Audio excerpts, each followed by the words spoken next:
Box 50457, Dallas 75250. That's Box 50457, Dallas 75250.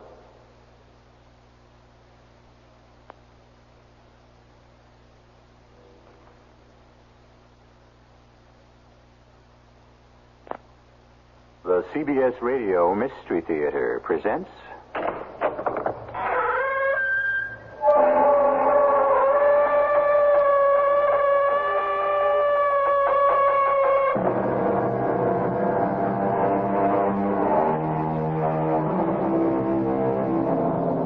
Come in.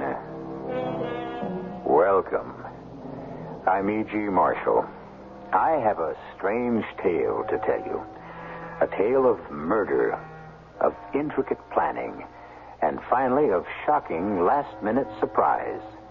It is a murder so diabolical in its framework that the authorities are forced to act despite the fact that they have serious doubts.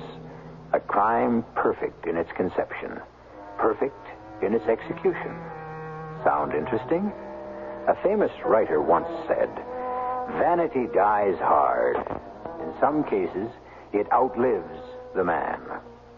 Listen now to the vanity of a murderer. Do you see this? It's my husband's revolver. You're still smiling, still mocking me. You don't think I'll use it, do you? Do you? You really did. You shot me.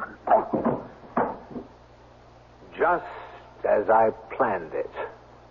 Right on cue, Ray Calder. Right on cue.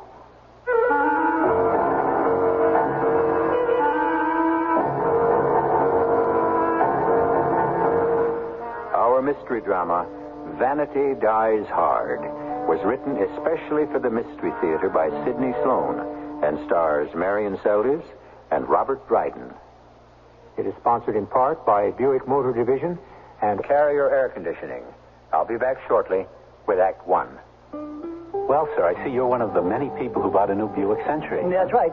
Boy, you want to talk about roomy and comfortable. Just take a look in there. Go ahead. But you have curtains hanging in your car.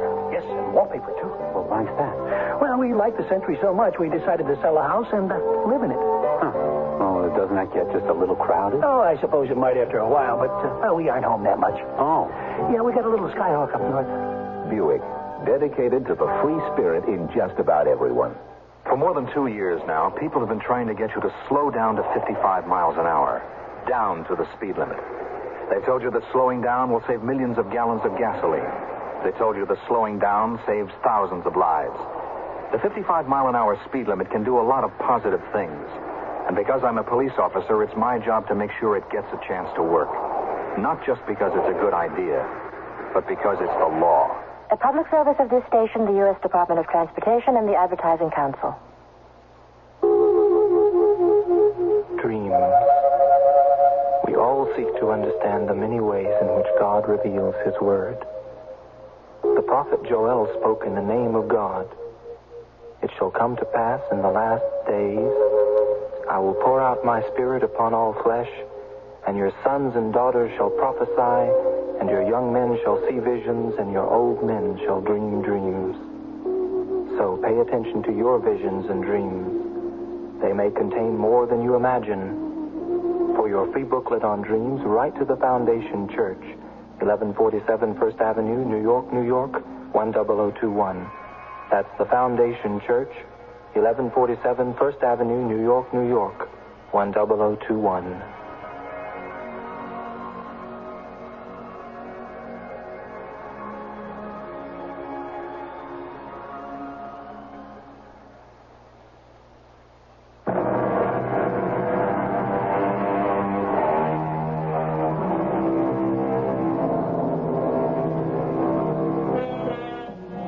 Michael Marchand considers himself a very successful man. He inherited a considerable sum of money from his family, married the beautiful and talented actress Catherine Kendall, and made a name for himself as a writer of widely read detective novels. Life has been very good to him. He's comfortable, happy, and satisfied. The fact that he is called in by the police quite frequently to apply his deductive talents to the solving of a particularly complex murder also pleases him and bolsters his ego. Nothing in his life has impeded his progress. Nothing has ever cast a shadow over his happiness. And then it happened. Coming. Kate, what brings you here? I'm sorry, Michael. I know how sacrosanct your studio and your work hours are, but I had to talk to you. You sound very serious. I've been wanting to talk to you for some time, Michael. We've hardly seen each other for almost 3 weeks. You with your rehearsals, me with a deadline for the next novel. Well, we've had a break in rehearsal. I've only got a few minutes. I have to be back. We're opening in Philadelphia in just 6 days. I wish you'd give up that frantic career and settle down. As your wife? Well, why not? You are my wife, you know. We don't need the money you make. It's my career, Michael. You knew that. But... Yes, I knew. But I didn't realize it would go on forever. Take up our entire life. It's about our life that I wanted to talk to you. Yes? I don't quite know how to say this. It's difficult. When we were married, you assured me that if I ever wanted to be free... Kate, what are you saying? Darling, I love you. Michael, there's someone else. I'm leaving you. Kate, please, don't turn away from me. I love you. Doesn't that mean anything to you? You don't love me. You love yourself. You're possessive. You want me because you can't bear to give up anything you think belongs to you. I'm going to a man who loves me and really needs me. Who? Who is it? Oh, you'll find out soon enough, so I may as well tell you. Raymond Calder. You're leaving me for him? That two-bit actor? You'll be the laughing Don't say any more, Michael. Oh, yes, I shall say one thing more, and you'd better listen. If you leave me for him, I'll kill you both. You say I'm possessive? You're right. I'm also vindictive. And I wouldn't hesitate for a moment to destroy you both.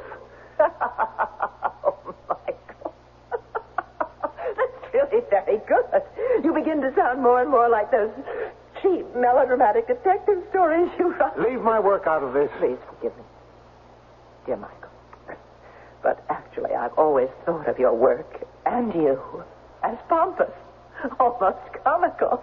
Your pretensions are ridiculous. Very well, Catherine. You will see how ridiculous I am. Oh, Michael. Your threats don't frighten me. You sound just like the characters you create.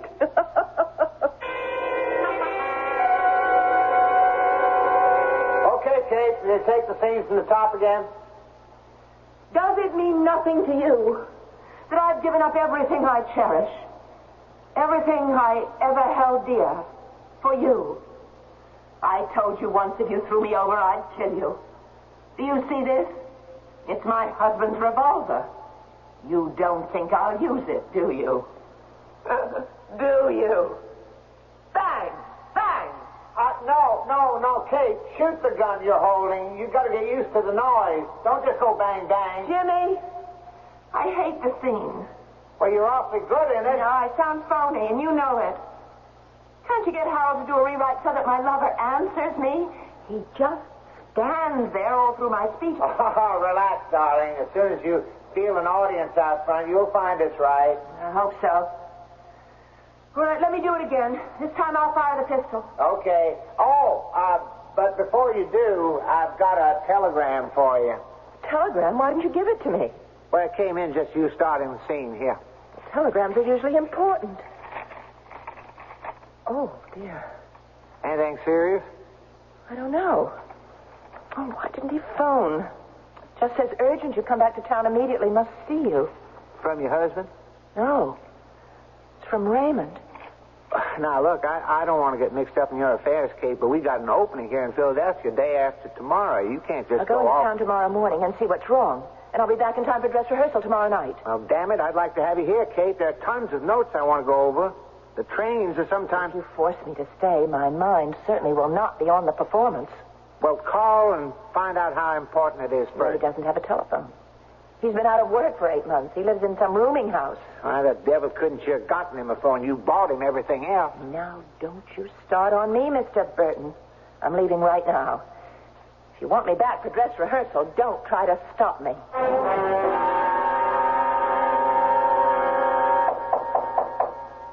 Coming. Yes? May I come in, Mr. Calder? Oh, who are you? Allow me to introduce myself. I am Michael Marchand. Oh. Catherine's husband. Yes, I know the name. I'd like to talk with you. Well, I don't think we have much to say to each other. Oh, I disagree. After all, haven't you taken my wife? I don't want to discuss Catherine with you. Did you think I'd stand by quietly and do nothing while you... How did you get in here anyway? There's a bell in the front hall. The door has to be buzzed to be opened. Would you have buzzed me in if I'd called from downstairs? I most certainly would not. You have your answer. I have Kate's keys for the door. I lifted them from her purse. I decided not to give you an excuse to refuse me entrance. Look, if you don't get out, I'll call the landlady or the super and have you put out. I don't think you will, Mr. Calder. You got a gun. What are you going to do? Do? I just want you to sit still and listen to a tape recording of Kate's voice. It's a rehearsal tape. I made it without her knowledge. I think you'll find it an excellent reproduction. I had the equipment specially made for me in Germany. The quality is lifelike. I defy you to tell the reproduction from the original. Why are you doing this? I have reasons. Very good reasons. Which will become apparent very soon. Yeah, I've brought my recorder with me. Oh, one other thing. I sent a telegram from your landlady's phone here yesterday. It will appear on her monthly bill. Why? What purpose did you have? Of course, I used your name on the wire, a very important element in my plot. Look, I've had enough of this. I'm not... It was to Catherine. To the woman you love. To the woman I once loved. Surely you can't object to my asking her to come here today? But she's in Philadelphia with a show. Not now. In fact, if my planning is right, she's not more than 20 minutes away from here. Why are you doing all this? It's part of my scenario, old boy. All the pieces must fall into place exactly on time. Now, listen to Catherine's voice. Is that all you have to say? Does it mean anything to you that I've given up everything I cherish? You have to play so loud. Everything I held dear. That is my intention, Well, Raymond. Don't stand there with that tired, bored look on your face. I told you once if you threw me over, I'd kill you. I've stopped the tape. Answer, but don't open the door. Yes? Mr. Calder, what's going on in there? Well, it's nothing, Mrs. Davis. Nothing. I can hear you all over the house. Well, it's just a tape recording, Mrs. Davis. Tape recording? It sounds like Catherine Kendall, the actress. Well, it's a rehearsal tape recording. Miss Kendall made it to help her memorize the part. Oh. Well, turn it down, please. It's too loud. Okay, Mrs. Davis. Now, we'll just wait a second or two till she's gone down the hall. Now. Do you see this? It's my husband's revolver. You don't think I'll use it, do you? Do you? Mr. Marshall, you shot me. Right on cue, Mr. Calder. Right on cue. Just as I planned it.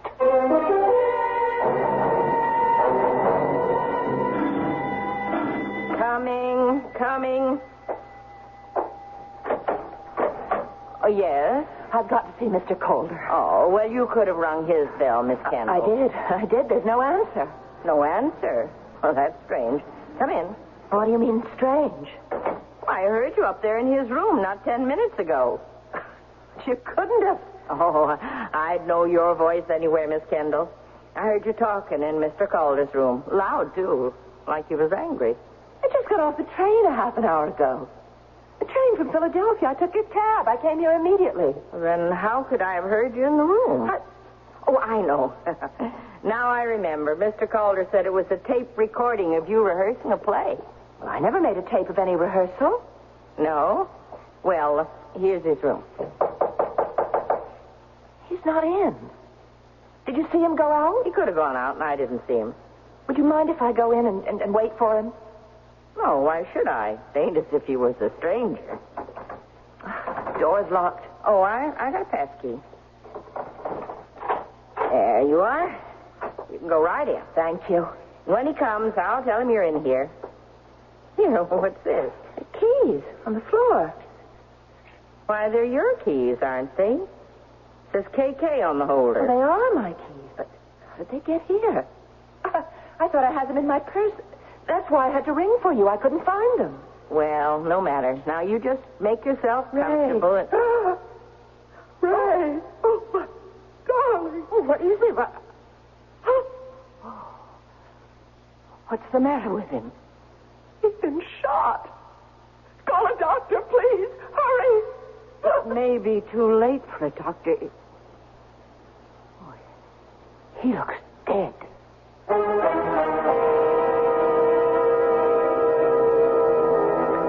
Evil success feeds on itself and stimulates its own appetite. A man like Michael Marchand is not satisfied with having disposed of the man who came between him and his wife. He wants more. His intention is to entangle his wife in a web of suspicion and fabricated evidence to gain his ultimate objective: her humiliation, her disgrace, and finally, her destruction. I'll be back shortly with Act 2. Have you ever seen one of those ingenious, many-bladed pocket knives with folding blades and tools for every conceivable task? Well, now True Value hardware stores offer a portable power system that you can use to accomplish those many different tasks around your home. Hi, Pat Summerall to tell you that True Value hardware stores offer Campbell Housefelt air compressors. With a Campbell Housefelt compressor and attachments, you can paint, caulk, glue, sand, nail, staple, drill, wrench, spray, inflate, dust, and clean. And you can do things you had to do by hand before, like clean window screens, clear leaves from gutters, lubricate a car, spray insecticide, inflate tires and toys, and remove rust, and paint large areas fast. And now, right in time for outdoor chores this spring, you can get a basic Campbell Housefelt air compressor, a 1.5 horsepower model, for just $99. You'll find this portable, versatile power system at your participating True Value hardware store. You can charge it on MasterCharge at most stores. Here's Mother Teresa of Calcutta, whose sisters work with the sick, the dying, and the destitute of the world. In India, we are taking care of nearly 46,000 lepers. We are now in 54 cities in India. We go to the people. All our work is going to the people.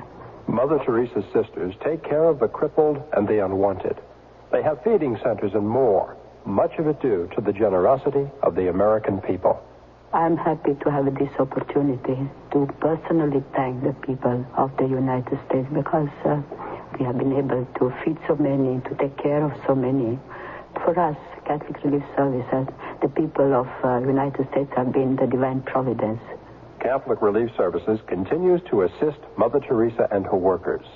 Support CRS along with the U.S. Catholic Conference Office of Migration and Refugees, as well as other distinguished works of the American bishops through the American Catholic Overseas Aid Appeal.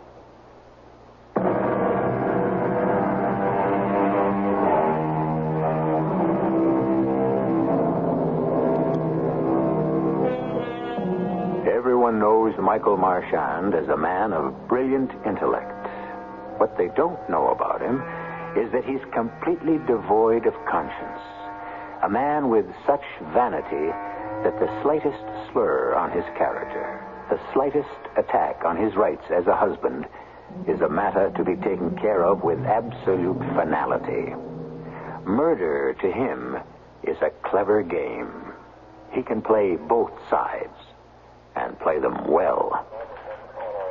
Oh, Okay, Mrs. Davis. Now, you mind if we go over your statement just for clarification? Well, no, Sergeant, but I do have to get back to my house. There's no one there but the super. Well, I won't keep you here very much longer. Just a few more questions.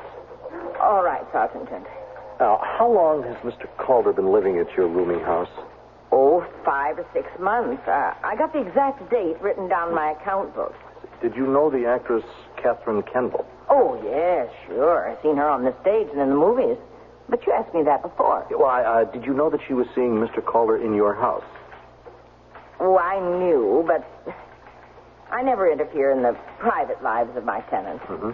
She'd been there several times? Oh, yes. You always had to open the front door for her when she came in? No, she had a key. I only opened the door for her once. Yesterday afternoon? No, morning.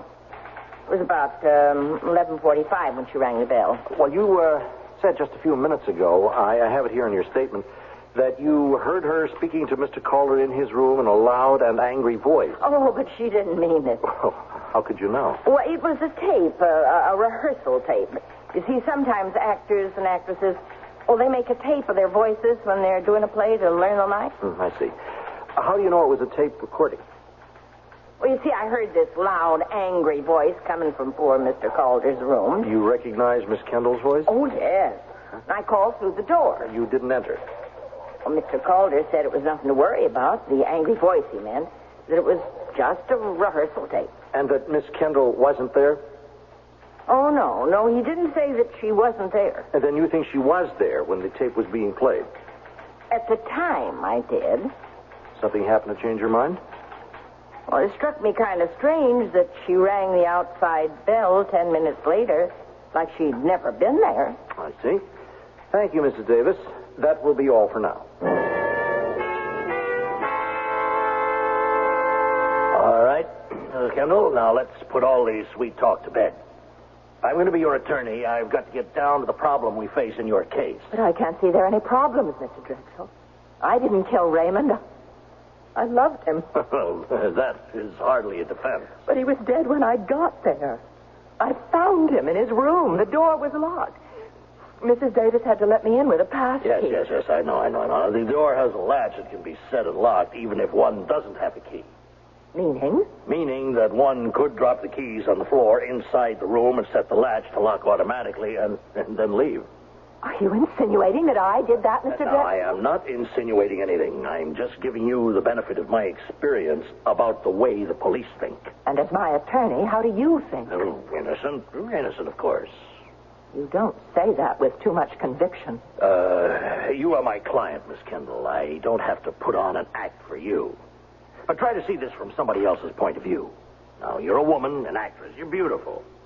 Now, this actress has a boyfriend. The boyfriend gets tired of her. That wasn't the case. That isn't true. Okay, all right. So it's not true. But that's the way the police and the public are going to interpret it. I suppose so. Now about your husband. Did he know about this relationship between you and Raymond? No. Well, yes, I told him, but... When? A day or so before Ray died. How did he take it? The way I expected he would. He blew up. He made all sorts of threatening noises. Oh, he threatened, huh? Oh, it wasn't anything to take seriously. He's a writer, and he... Yes, mystery writer, novels. I know of him. He's also done a considerable special investigative work for the police. Well, that's just publicity for his books. It's also an ego trip. What do you mean? He's got quite a record of wins. Oh, I met him on the Matheson case. I defended Matheson. Your husband, working for the DA, nailed my client with the most brilliant display of detective work I've seen in 25 years. Yes, I remember that case. Too bad we can't get him to work for us. Are you mad? Well, it certainly would be a big help. Oh, that's bad news, Kate. What do I say to the backers of the play? Well, you'll have to tell them the truth. The police don't want me to have an out-of-town opening until the grand jury meets and decides whether or not they... Well, it's ridiculous. It's utterly ridiculous to think you'd do a thing like that. Oh, Jimmy, I can't bear it. Now, Kate, you've got to be strong.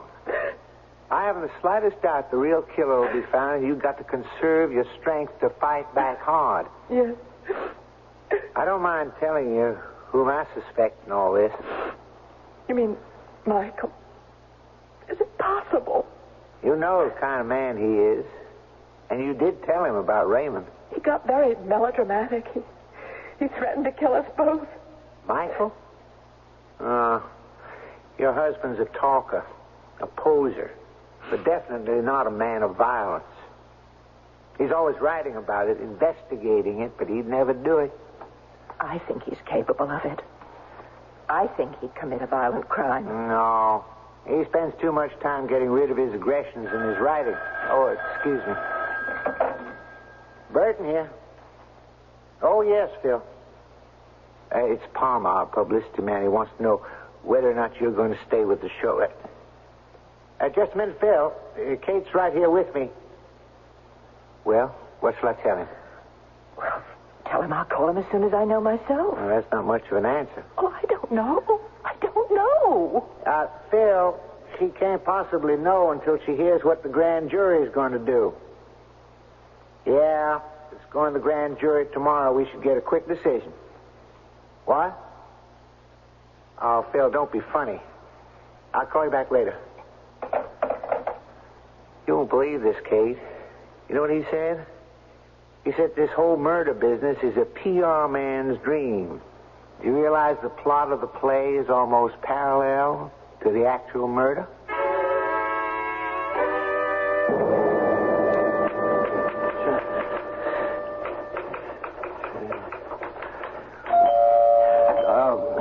Just a moment. Well, Mr. D.A., good to see you. It's good to see you, Mike. You know Lieutenant Harvey Gentry, Chief of Homicide? Know him. We're old friends. Work on several cases together. Well, come in, gentlemen. You look good, Mike. Can I get you something? A drink? Coffee? No, thanks, Mike. This isn't exactly a social call. I guessed as much, Alex. Is that the reason you didn't call before you dropped in? Afraid your prime suspect would head for Brazil? You are our prime suspect, Mike. I mean, after all, your wife was running off with another man. You had words. You threatened her life and the life of Raymond Calder, the other man. She said that? Yeah, approximately. In her statement, she said... you want me to read it to you, Mike? No. If she says that, let it stand. Well, isn't that true? Well, you put me in a very awkward position.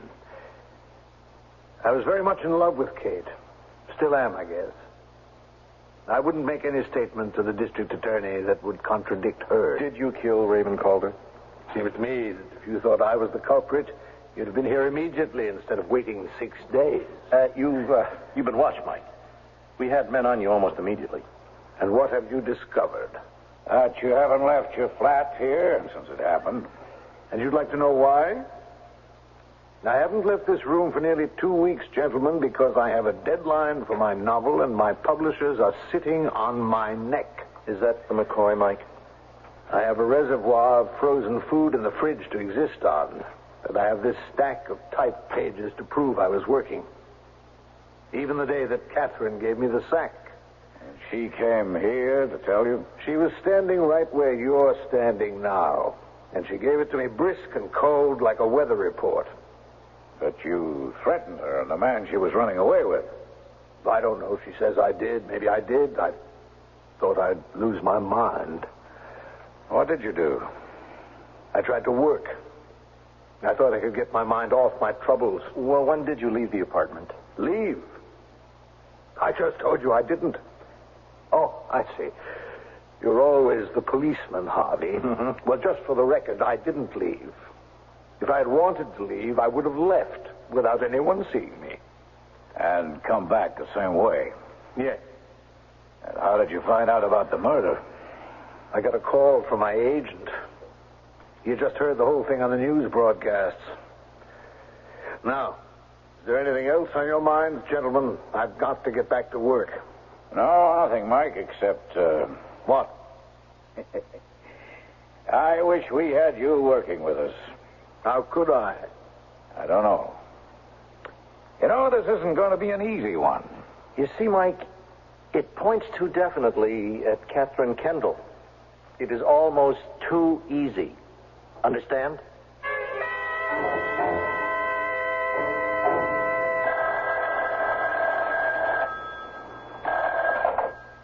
Hello? Catherine, Yes? don't you recognize my voice? It's Michael. I didn't expect to hear it. Goodbye. Now, wait, don't hang up. Listen to me. I can help you. You help me.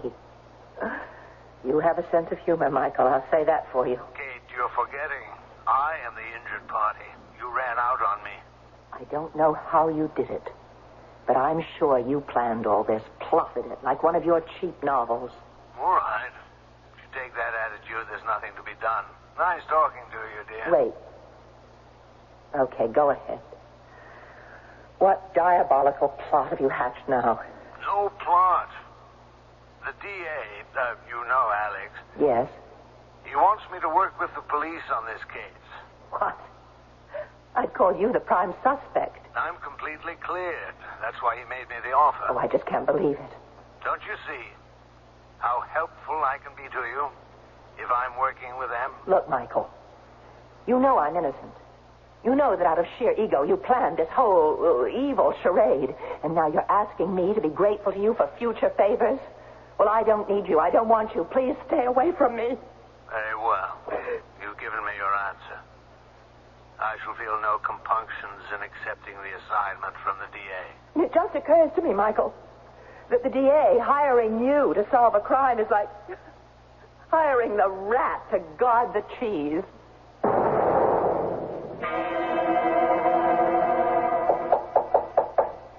Come. You wanted to see me, Mr. DA?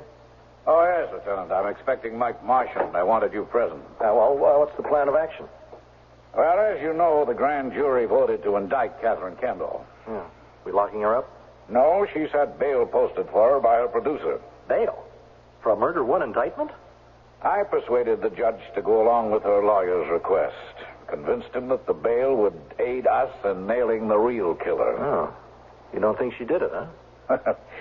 If she did kill Raymond Calder, it was the greatest job of reverse planning by a murderer I've ever run into. The plot is just too beautiful. She'll be convicted in the shortest murder trial in history. The jury won't even have to leave their seats to bring in a verdict. So what's the problem?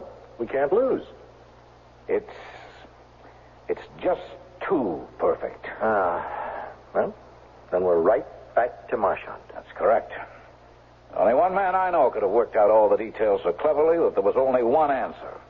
That everything points to Catherine. Well, you're the DA. It's your job to nail the bad ones. I wonder if you know, Lieutenant, that it's also the DA's job to protect the innocent. Now, that's Mike Marchand, Harvey. Stick around. Yes? Send Mr. Marchand in. This is the first move in a game of chess. Well, Michael, right on time. Come on in. By the way, you a chess player?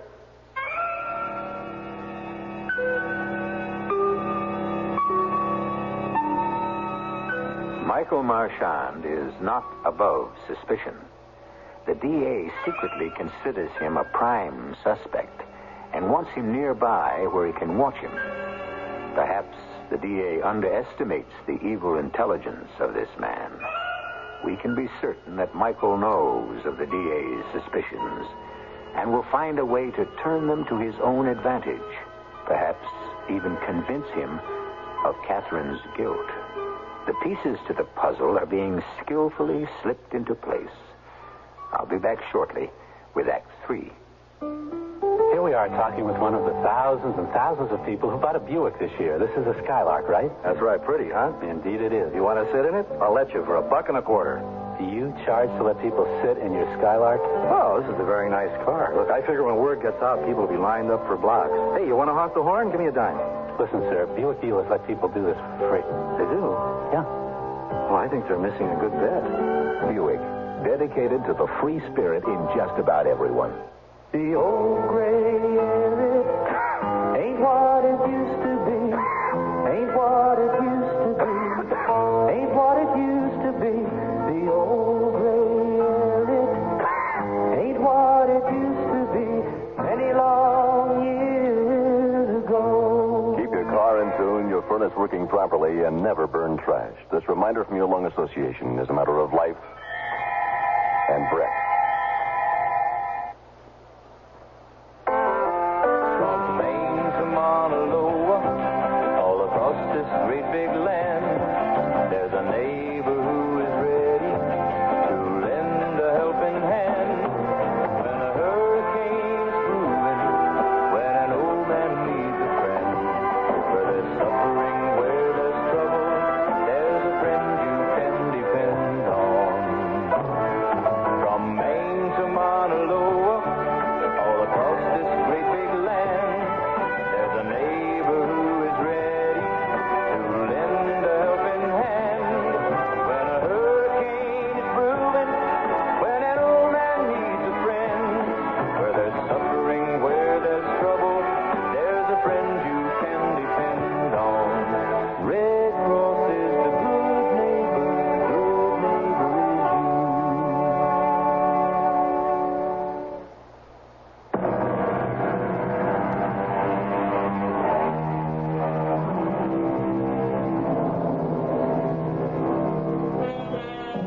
It is the first day in court.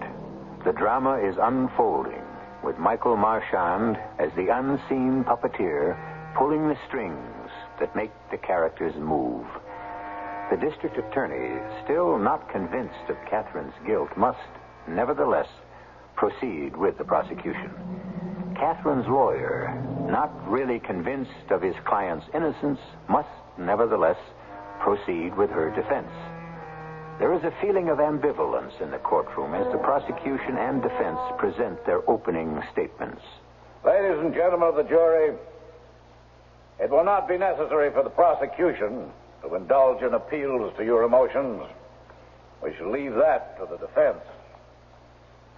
We have an extremely beautiful woman, a talented actress who is trained to move you, to gain your sympathy. Objection, Your Honor. The prosecution is directing the thinking of the jury. I ask the last be stricken from the record.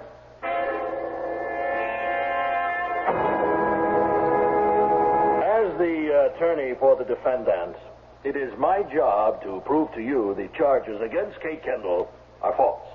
Now, despite all the circumstantial evidence that has been dredged up to convict her, this great lady is innocent of the charges. Now, we will show you that Catherine Kendall is an honest woman. We shall show you that when she realized she could no longer live with the man she married, she went to him and told him so. She didn't hide her love for Raymond Calder in the back streets of her life. She honestly faced up to the decision.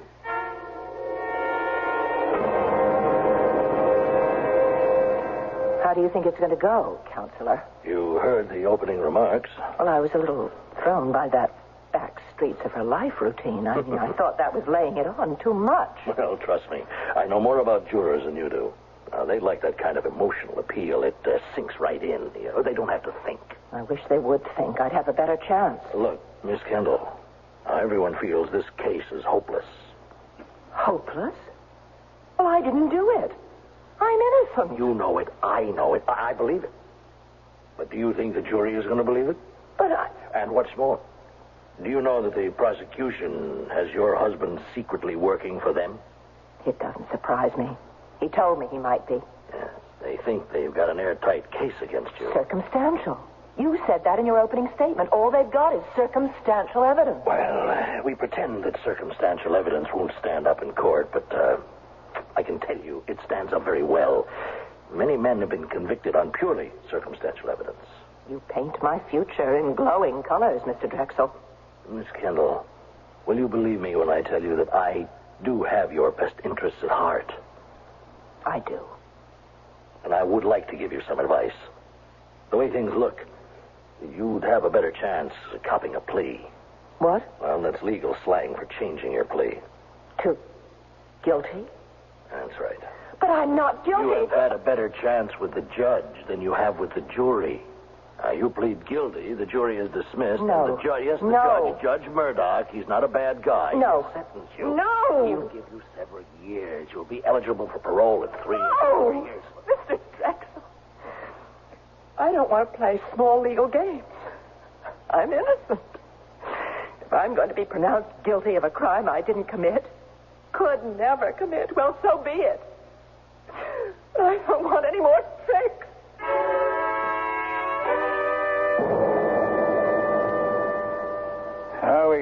We still have one discrepancy, Mike, that we haven't been able to clear up. One weak spot in our case. What's that? Catherine got off the train from Philadelphia at 11:12 a.m. She took a cab and arrived at Mrs. Davis' rooming house at around 11:43. Well, what's the problem?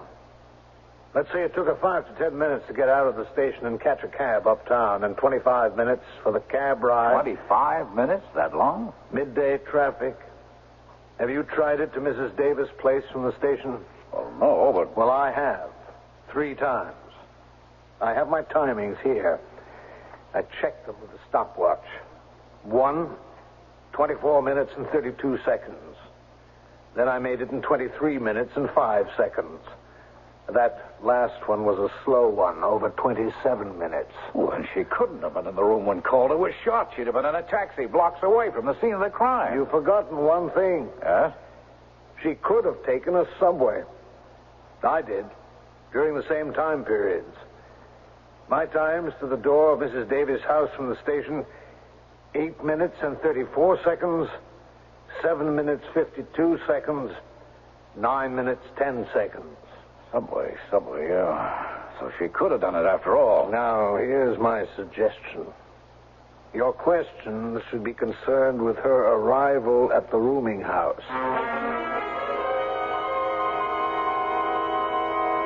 Now, Miss Kendall, let's just go over the statements you made earlier. At what time did you arrive at the rooming house on the morning that Raymond Calder was shot? I believe it was around 11:45. Somewhere around that time. My train got into the station at 11:12. It took me about 30 minutes to get a cab and arrive there. Oh, tell me, were you recognized on the street or when you were in the station? No. By the cab driver? No. Oh, you're a well-known person. People have seen you on the stage and pictures and television. Oh, when I'm traveling, I wear dark glasses and a scarf over my head. Oh, and that works? I'm seldom recognized. Well, I guess that's about all. Yes, just one more question. Yes? Ever use the subway? Yes, if I'm in a particular hurry. Wearing the same disguise, the dark glasses and the scarf? Yes, I guess so. And were you in a hurry that morning, Miss Kendall, March 14th, the morning you rushed to your lover's apartment? You went to his room? No. You opened the door with a key? No. You turned the gun on him and shot him? No. And then you left your keys, you slipped out and pretended to be entering, and Mrs. Davis saw you at the front door. Objection, Your Honor, objection. Badgering the witness, I ask that the question and all the district attorney's remarks be stricken from the record.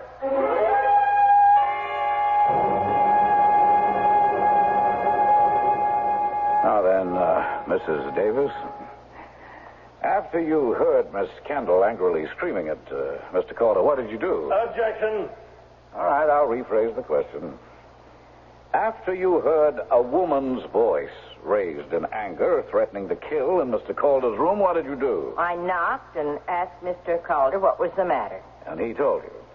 We said that he was playing a rehearsal tape of Miss Kendall. Are you sure that was a tape recording? Oh, yes. Well, not at first. It sounded like her. It was so real. Was Miss Kendall there in the room, I mean? Well, I thought she was. It was so real. But you never entered the room to see that it was a tape playing on a machine. No. Mrs. Davis, you didn't know whether Miss Kendall was in the room or not. Is that correct? I never went inside the room at that time, so I don't know. I see. Now, just one more question. Did Ray Calder own a tape recorder? I'm sure he didn't. In the 5 months or more that he lived in my house, I never saw or heard one before that day. The day you heard Miss Kendall? That's right. And when you entered the room later after Miss Kendall arrived, did you see a tape recorder in the room? No. There was no tape recorder anywhere that you could see? None. Thank you, Mrs. Davis. You may have the witness, Mr. Drexel. One question, Mrs. Davis. You know what a tape recorder looks like? Well, I've heard a lot about them, but I've never really seen one. Well, then let me tell you that they come in all sizes, from a tiny one that could be carried in one hand to a giant-sized professional one used in recording studios. Oh? No, I never saw one. Then how would you know that there wasn't one in the room right in front of you? Well, when the police came and I told them about the tape recorder, they couldn't find one. Your Honor, I ask that the last remarks be stricken as non-responsive. You may step down, Mrs. Davis.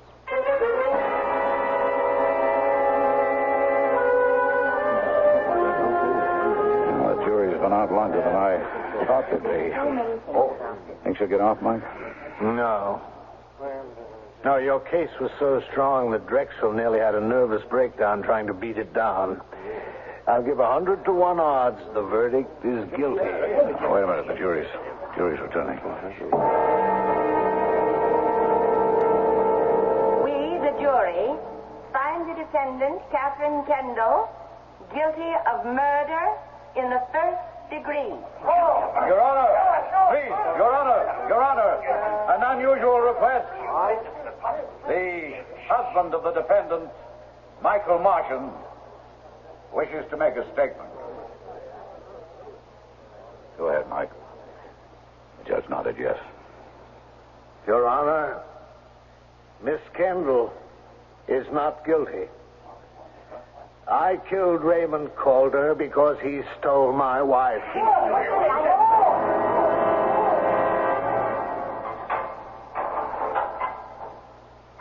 You can come back for me in about 10 minutes, guard.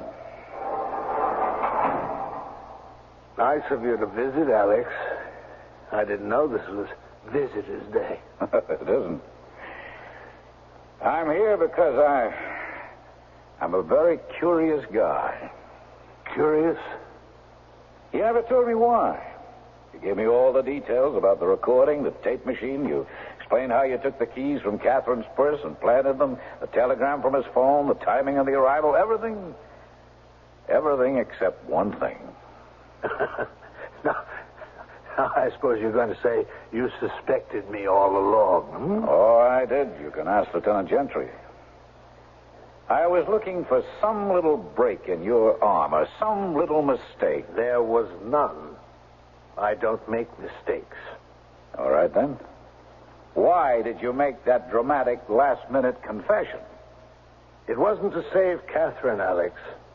I'd written her off when I found out about Ray Calder. Okay, so you commit the perfect crime and then for no reason you spill it out at the last minute? Why? No reason, Alex. Think it over. Perfect crimes aren't much fun. If I'm the only one to know, whom am I going to show off for?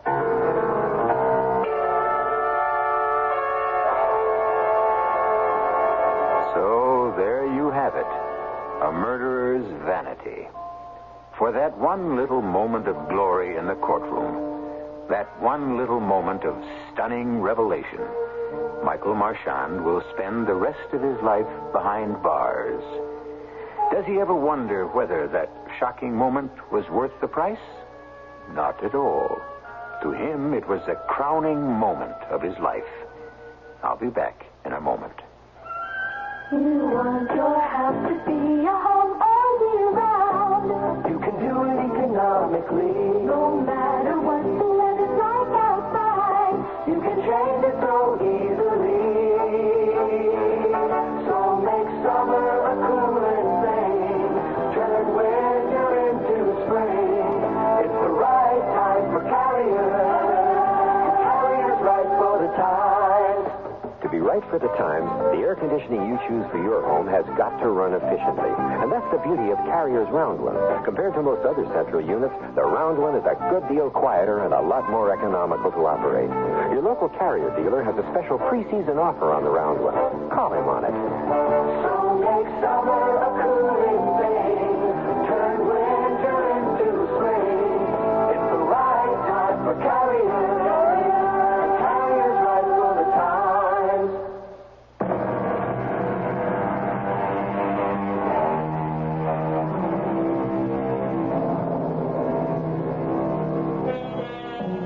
Vanity dies hard. In some cases, it outlives the man. In the annals of crime, the Calder case will be long remembered. Men engaged in the pursuit of criminals will speak of it as the perfect crime. And it was perfect in every detail, except one. The killer was a vain man, and his vanity demanded that he be praised for his brilliance. And so Michael Marchand, criminologist, writer, conscienceless murderer, was betrayed and defeated by his own ego. Our cast included Robert Dryden, Marion Seldes, Earl Hammond, Ian Martin, and Mary Jane Higby. The entire production was under the direction of Hyman Brown. And now, a preview of our next tale. He has been married for 20 years to Maria Elevna, the famous actress who holds the medal. What? Say that again. He's been married for 20 years to Maria Elevna, who... Oh. Marvin. Oh. Shall I call a doctor? A doctor? That's how you looked that morning, pale and frightened. Who is Maria Elevna? Why should the mention of her name... How should I know? No, it's not my imagination. It's these two names. Dmitri Legorin and Maria Elevna seem... These two names, they seem to have devastated you. Why? I think I'd like to go for a walk. No, Marvin, we've got to talk. About what? Who is Dmitri Legorin? I don't know. Who is Maria Elevna? I don't know. And now, if you have no more questions... I have one more question. Who are you? Radio Mystery Theater was sponsored in part by True Value Hardware Stores. This is E.G. Marshall inviting you to return to our Mystery Theater for another adventure in the macabre. Until next time, pleasant dreams.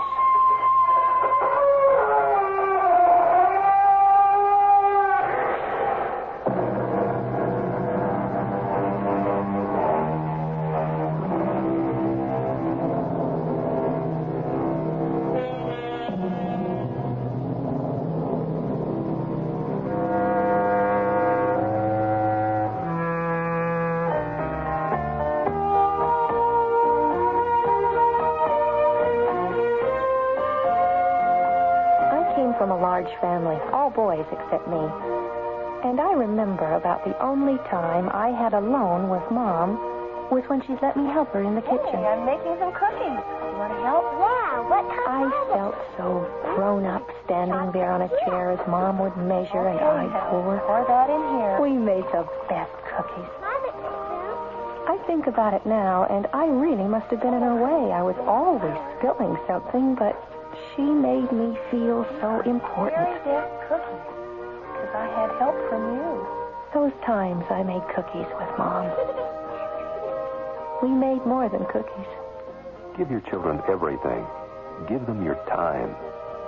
A thought from the Church of Jesus Christ of Latter-day Saints, the Mormons.